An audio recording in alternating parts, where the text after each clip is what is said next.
L'AMNA est la Maison nationale des artistes, l'une des composantes des entités de la Fondation nationale des arts graphiques et plastiques, que j'ai la chance de diriger depuis quelques mois, tout récemment, et qui est l'une des entités même majeures, puisque c'est la maison de retraite dédiée aux artistes, qui a été créée en 1945, et qui est une maison de repos, de retraite, dédiée aux artistes plasticiens, aux écrivains, aux réalisateurs, à l'ensemble des créateurs. Donc des personnalités très entières, très singulières, qui ont chacune une histoire absolument incroyable à raconter. Et la particularité de cette maison de retraite, c'est d'offrir un contexte culturel important chaque jour.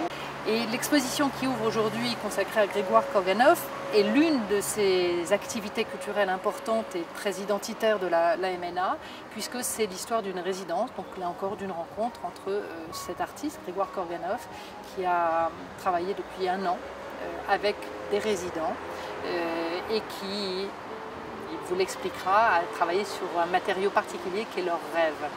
Et donc nous avons là l'opportunité de découvrir cette relation privilégiée entre une nouvelle génération d'artistes et une plus ancienne, et de recréer ces ponts et cette curiosité qu'ils ont tous en commun vers le monde de l'onirique, de la création.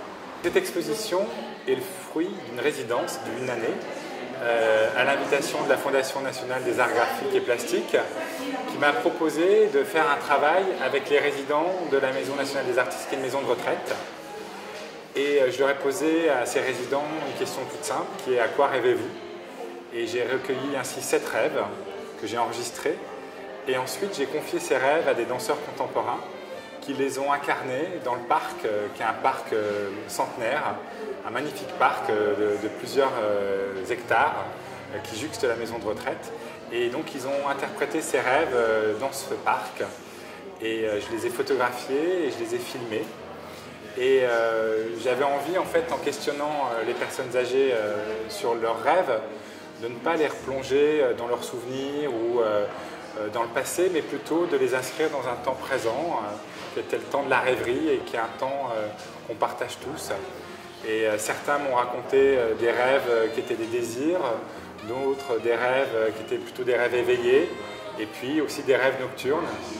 Et grâce à ces rêves et à l'interprétation des danseurs, je pense que j'ai eu accès à une intimité qu'on a rarement finalement, avec des personnes qu'on oublie trop souvent, à mon avis, dans ces maisons qui sont un peu vécues aussi par l'extérieur comme des endroits tristes, un peu inquiétants. Et j'avais envie, avec la danse, avec la photo, avec le son, de proposer une vision très vivante de ces personnes. Voilà. Et ça a été des belles rencontres.